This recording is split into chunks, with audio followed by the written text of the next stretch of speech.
चाहिए आप वो पूछिए मत। उसी वक्त आपके दिमाग के अंदर जो गुस्सा उठ रहा था वो शांत होने लगेगा। घर में आएंगे तो भाई अगर सामने से कुछ बोल भी रहा है उसे कहेंगे यार छोड़ना, क्यों लड़ रहा है, आराम से बैठ के बात कर लेते हैं। यहां तक के इमीडिएटली इफेक्ट लाल किताब के उपायों में आते हैं और यहां से डिफरेंस पता चलता है एक प्राश्चित ज्योतिष के उपायों का और इसका एक बहुत बड़ा और फर्क है। वो फर्क है कि प्राश्चित ज्योतिष का आप उपाय करते हैं तो आपको 1 से लेके 21 पंडित तक चाहिए, हो सकता है 101 पंडित तक भी चाहिए, कई बार सुना है हमने पूजा पाठ के लिए। बिल्कुल। और लाल किताब का कोई भी उपाय ऐसा नहीं जिसके अंदर आपको बाहर से किसी की भी मदद चाहिए। आप स्वयं संभाल लेंगे, स्वयं सब कुछ करेंगे, बिना कोई मंत्र पढ़े जाकर के अपने उपाय करके अपने लिए अच्छा कराएंगे। डॉक्टर साहब, वाकई मुझे लग रहा है कि हम पराशर ज्योतिष की बात करते हैं। लाल किताब बहुत ही गहरी चीज़ है, गहरा ज्ञान है जिसको समझना बहुत ज़्यादा ज़रूरी है। आपसे इसी विषय पे बहुत सारी जानकारी लूँगी। दोस्तों, आप भी ज़रूर जानकारियाँ लीजिए क्योंकि इसके माध्यम से ही हम अपने जीवन में एक सकारात्मक बदलाव ला सकते हैं। अगर आप भी जानना चाहते हैं कि कैसे अपने जीवन को बदलें तो आप हमें SMS कर सकते हैं। आप अपने मोबाइल के राइट मैसेज बॉक्स ऑप्शन में जाइए, टाइप कीजिए लाल किताब, अपना नाम लिखिए, अपनी प्रॉब्लम लिखिए और उसे भेज दीजिए 53030 पर। हम हाजिर होते हैं इस ब्रेक के बाद।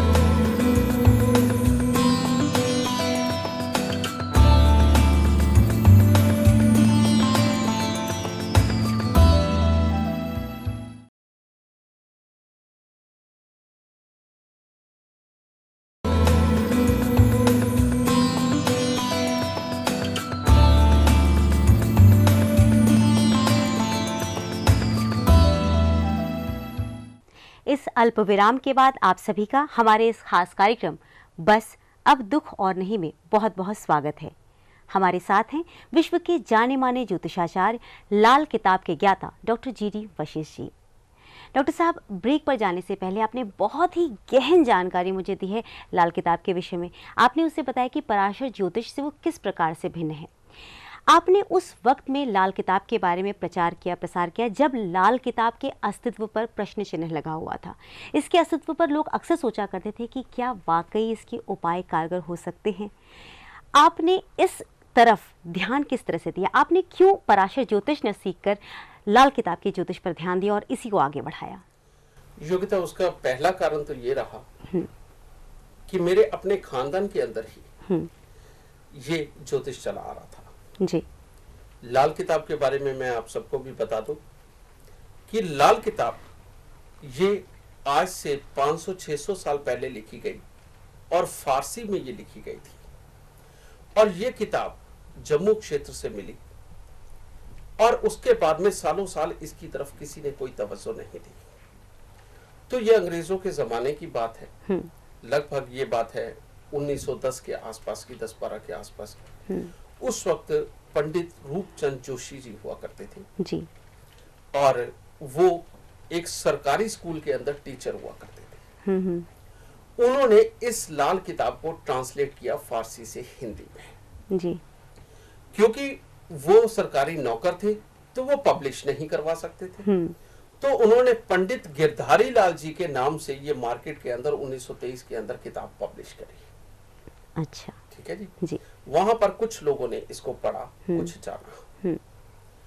उसके बाद में ये किताब ऐसे ही चलती रही, आगे आके उसका एक आध एडिशन और मार्केट के अंदर आई भी। लेकिन उसके बाद में मेरे ही रिश्तेदारी के अंदर मेरे ताया जी हैं थे, वो पंडित जसवंत राय जी फरवाले के अंदर रहते थे। मैं खुद भी फिलौर का हूँ, अच्छा, पंजाब का, जी। ठीक है। वहां पर वो रहते थे और उन्होंने अपना पूरा जीवन इसी को आगे बढ़ाने में और लोगों को बताने में लगाया। उन्हीं के एक दोस्त महावीर जी जो लक्ष्मी नगर में रहते थे, वो भी मेरे ताया जी थे और मेरे पिताजी जर्मनी में रहा करते थे। वो आए तब मेरी उम्र थी कुल 12 साल की। अच्छा। तो उस वक्त में वो मेरे को उनके पास में लेकर के गए और मेरी कुंडली दिखाई। उन्होंने कहा उन्हें कि ये लड़का अंधा हो जाएगा, लेकिन ये उपाय है कच्चे कोयले का, इसको, और उन्होंने 2-3 और उपाय बताए। कहते ये उपाय करवा दीजिए, ये लड़का अंधा तो जरूर होगा लेकिन ठीक हो जाएगा।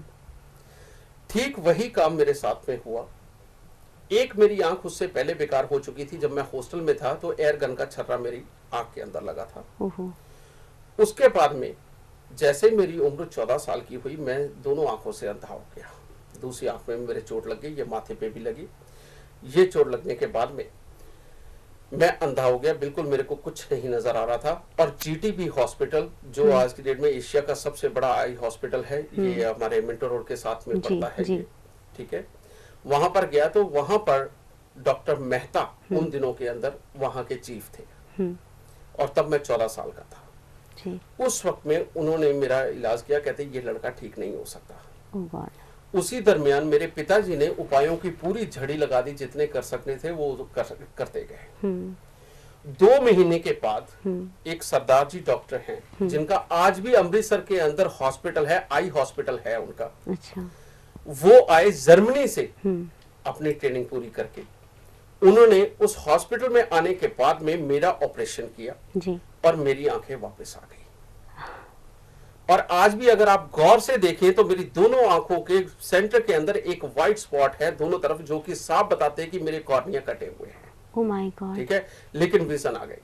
और डॉक्टर मेहता ने मुझे उस वक्त एक शब्द कहते मेरे 35 साल की प्रोफेशनल लाइफ के अंदर ऐसा चमत्कार मैंने आज तक नहीं देखा कि दोनों कॉर्निया कट जाएं और इतनी बुरी तरह से कट जाए और विजन आ जाए। अगर आज डॉक्टर मेहता मेरा ये प्रोग्राम देख रहे होंगे तो शायद उनको पता चलेगा कि मेरी 14 साल की उम्र के अंदर उन्होंने ही ऑपरेशन साथ में करवा करके मुझे ठीक किया था। Oh my God. ठीक है जी।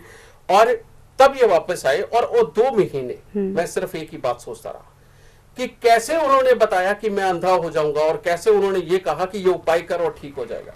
और वो चीज मेरे दिमाग में बैठ गई। और ऊपर से मुझे मना कर दिया गया कि मैं 2 साल के लिए कुछ नहीं पढ़ सकता। मैं कलर ब्लाइंड हो गया था, मैं पढ़ नहीं सकता। अगर मैं पढ़ता तो मेरी आंखें टेढ़ी हो जाती और बहुत कुछ प्रॉब्लम्स आनी थी। तो खाली बैठा मैं क्या करता।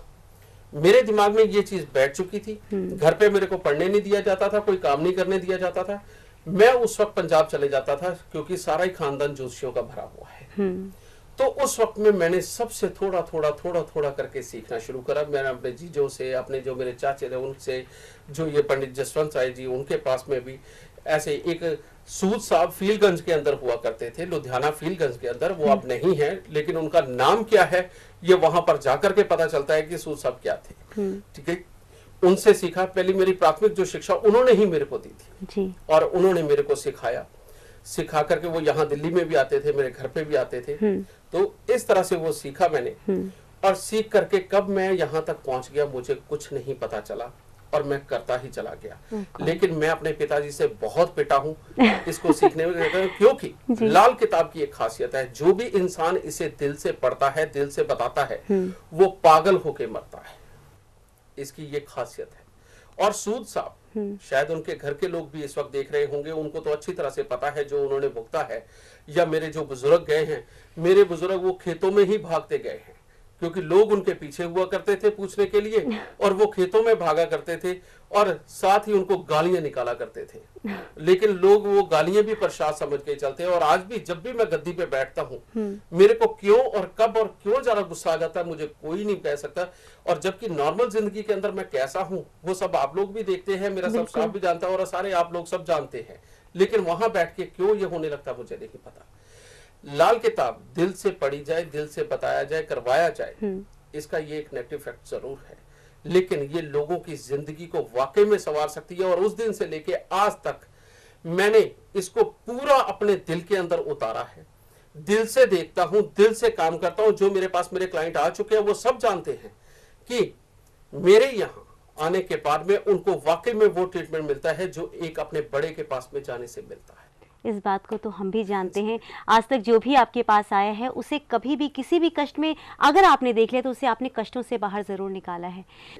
अगर आप भी कामयाब होना चाहते हैं अपने जीवन में, अगर आप भी अपने सपनों को पूरा करना चाहते हैं कि कष्ट आपके दरवाजे पर दस्तक भी न दे, तो एक छोटा सा काम कीजिए। आप हमें SMS कीजिए।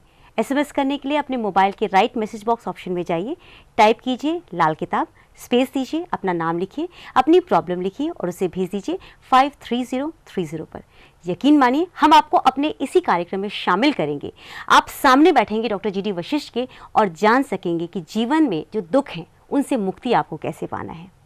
डॉक्टर साहब, आज आपने हमें तमाम जानकारियां दी। अगर हम आपसे टिप लेना चाहें तो आज का आपका टिप क्या होगा?